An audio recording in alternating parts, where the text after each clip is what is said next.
Bonsoir à tous, Jean-Yves Fabron, bonsoir. Bonsoir. Vous êtes l'invité ce soir, vous êtes professeur de droit public et vous venez nous parler d'un débat qui s'intitule Le destin commun, qu'est-ce que ça veut dire? Et c'est un débat qui va avoir lieu le 23 septembre à 17 h au Congrès de la Nouvelle-Calédonie. Alors un mot sur l'organisation, qui organise? C'est la revue juridique économique et politique de Nouvelle-Calédonie qui a pris l'initiative, elle qui est toujours très œcuménique, de réunir toute une série de personnes d'horizons différents pour explorer ce thème du destin commun. Alors le destin commun, qu'est-ce que ça veut dire? C'est le thème. Pourquoi avoir choisi ce thème-là?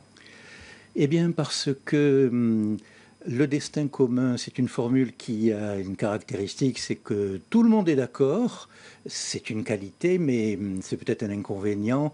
Et pour savoir si c'est vraiment une qualité, si l'inconvénient de mettre des choses différentes n'est pas réalisé, pour cela, il faut l'expliquer, il faut réfléchir.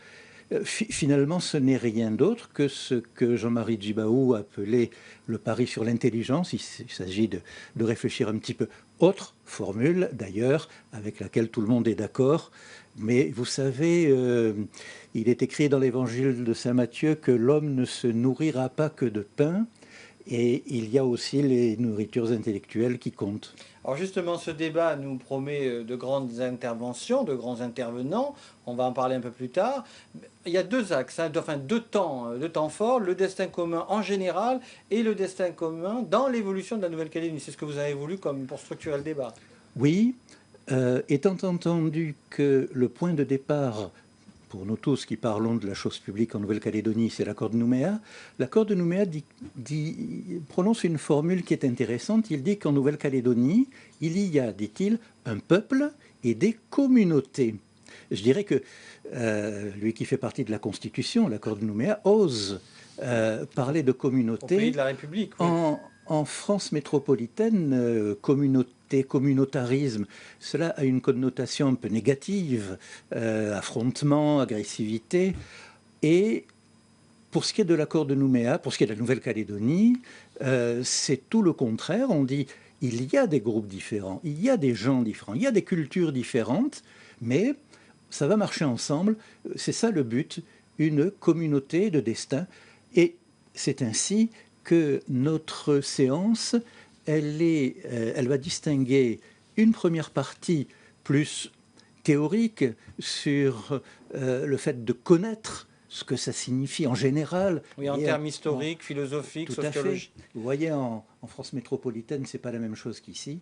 Et une fois qu'on verra, qu'on aura laissé parler une historienne, un sociologue, un philosophe, un juriste, un homme d'église, et pas le moindre d'ailleurs, Monseigneur Calvé, une fois qu'on aura vu tout cela, pour connaître ce qu'on peut entendre par destin commun, alors là, dans une deuxième partie, on fera une étude de cas, on fera de la casuistique, on verra l'originalité de la Nouvelle-Calédonie.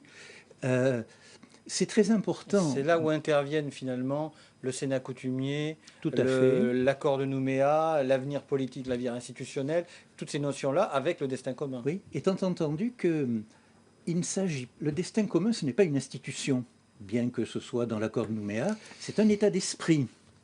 C'est un état d'esprit qui va conduire à faire des institutions propres à rassembler ces différentes communautés. C'est un état d'esprit. Et c'est ainsi que c'est à l'école qu'on apprend un petit peu comment réfléchir à l'avenir. Vous voyez, l'article 1er de la loi du pays de 2009 sur le transfert de l'école à la Nouvelle-Calédonie dit ceci, qui est déjà une première explication. Rapidement, parce qu'on est bientôt à la fin. Afin de contribuer au rééquilibrage et à la promotion de l'égalité des chances, permettant l'émergence d'une société plus juste, la Nouvelle-Calédonie s'attachera à favoriser la réussite scolaire et à prendre en compte les spécificités locales, culturelles et géographiques des élèves pour que l'école calédonienne devienne le creuset du destin commun.